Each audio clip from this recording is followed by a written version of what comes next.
Sword God part 2 की starting में हमें दिखाया जाता है वो लड़की अपनी आंखों को खोलती है। उस लड़की को उसके सामने कुछ बीस्ट दिखते हैं और फिर वो सोचने लगती है क्या वो मर चुकी है, लेकिन फिर उसे उन दोनों बीस्ट की बातें सुनाई देती हैं। व्हाइट टाइगर वाला बीस्ट कहने लगता है तुमने इसके ऊपर इतना बड़ा हमला कर दिया, अगर ये मर जाता तो फिर आखिर हमें बूढ़े इंसान के बारे में कैसे पता चलता। तो फिर फोनिक्स जैसा बीस्ट कहने लगता है उसे लगा कि वो भागने वाला है, इसीलिए वो अपनी ताकत पे कंट्रोल किए बिना पूरी तरीके से हमला कर दिया। वो लड़की फिर सोचती है कि उसे उनकी आवाजें सुनाई दे रही हैं, इसका मतलब है कि वो जिंदा है। तभी वो देखती है कि ज़ियाओबे उसके सामने खड़ा है।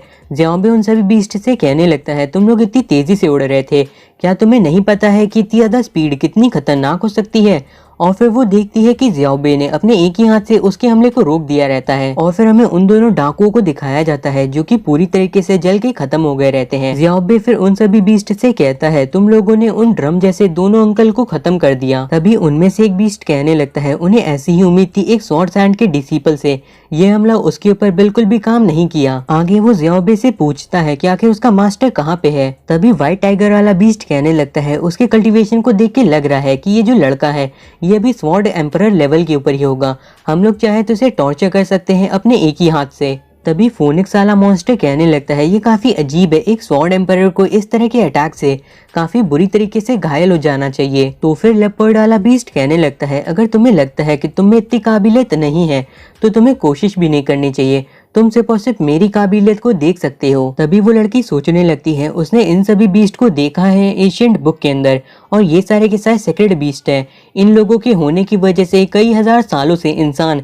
कभी भी मैजिकल माउंटेन के अंदर आने की हिम्मत नहीं कर पाए, लेकिन कई सालों से इन सभी बीस्ट को किसी ने भी नहीं देखा है, तो आखिर वो लोग अचानक से यहाँ पे क्यों आ गए हैं, क्या ये सब कुछ इस लड़के के लिए है। ज़ियाओबे तभी उन सभी बीस्ट से कहने लगता है कि चलो अब यहाँ पे आके इन दोनों अंकल से माफी मांगो। वो सभी बीस्ट कहने लगते हैं अब बात को बदलने की कोशिश करना बंद करो, ये बताओ कि तुम्हारे मास्टर कहाँ पे छुपे हुए हैं। उन्होंने हमसे एक काफी बड़ा खजाना चुराया है जो कि है गोल्डन स्पिरिट बीन, और तुम ये बिल्कुल मत सोचना कि तुम उसे छुपा के यहाँ से बच के निकल जाओगे। ज़ियाओबे कहने लगता है आखिर ये गोल्डन स्पिरिट बीन होता क्या है। ज़ियाओबे की बात को सुन के एक बीस्ट बताता है कि असल में गोल्डन स्पिरिट बीन एक हेवन और अर्थ की स्पिरिट का ऑब्जेक्ट है जो कि उनके लिए काफी जरूरी है ताकि वो एक होली बीस्ट से बन पाए एक डिवाइन बीस्ट। और 5000 सालों के अंदर सिर्फ और सिर्फ 2 ही गोल्डन स्पिरिट बीन उगते हैं, इसीलिए काफी ज्यादा खास है। तभी व्हाइट टाइगर बीस्ट कहने लगता है आज से 3 दिन पहले तुम्हारे मास्टर ने हमसे गोल्डन स्पिरिट बीन को चुराया था और उसने कहा था कि वो उन्हें वापस वो लौटा देगा, लेकिन उसने नहीं लौटाया। और इसीलिए अगर ज़ियाओबे अभी उसे वो बीन नहीं देता है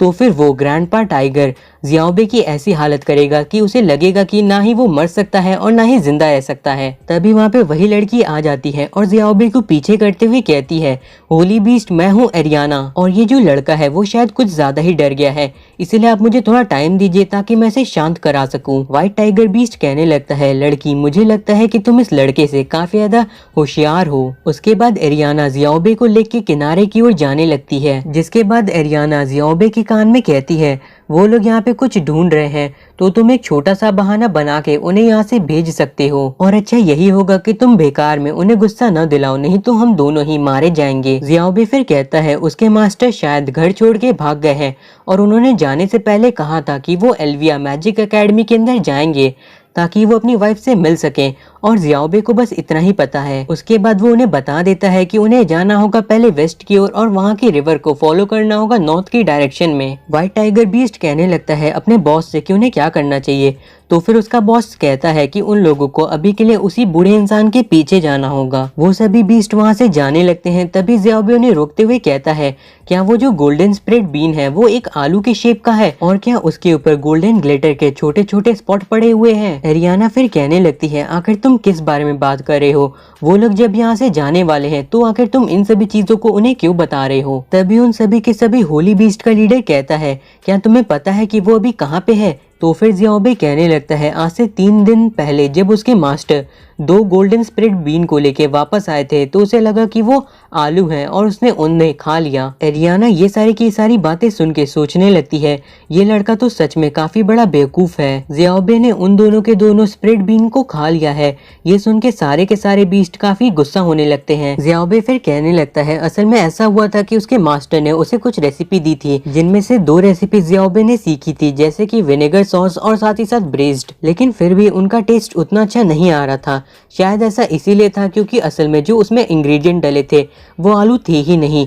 इसीलिए अब ज़ियाओबे को ये जान के खुशी है कि उसकी कुकिंग की स्किल्स के साथ कोई भी प्रॉब्लम नहीं है। एरियाना ये सारी की सारी चीजें सुनने के बाद वहाँ से चुपके से भागने की कोशिश करती है, लेकिन तभी लेपर्ड बीस्ट ज़ियाओबे के ऊपर हमला कर देता है और उसका हमला काफी ताकतवर रहता है। एरियाना उस हमले से काफी मुश्किल से बच पाती है। उसके हमले की वजह से वहाँ पे काफी बड़ा गड्ढा हो गया रहता है और फिर सारे स्प्रेड बीस्ट कहने लगते हैं अब तो वो किसी से इन सभी चीजों के बारे में पूछ भी नहीं सकते हैं और ये सब कुछ हो रहा है लेपर्ड बीस्ट की वजह से, क्योंकि अभी भी ऐसा हो सकता है कि गोल्डन स्प्रेड बीन अभी भी कहीं पे छुपी हुई हो। तभी ज़ियाओबे वहां से निकलता है और वो काफी ज्यादा गुस्से में रहता है और फिर वो कहता है अब कोई भी गोल्डन स्प्रेड बीन नहीं बची है, मैंने उन सभी को खा लिया। सारे के सारे बीस्ट ये देख के काफी हैरान रहते हैं कि ज़ियाओबे को कोई भी चोट नहीं लगी है और फिर वो लोग सोचने लगते हैं क्या उसने पर्पल लाइटनिंग को डॉज कर दिया है। ज़ियाओबे फिर उनका मजाक उड़ाते हुए कहने लगता है डॉज, भला उस तरह के अटैक को डॉज करने की भी क्या जरूरत है। ज़ियाओबे की बात को सुन के लेपर्ड बीस्ट कहने लगता है तुम्हारा कल्टीवेशन लेवल सिर्फ और सिर्फ एक स्वॉर्ड एम्परर जितना है,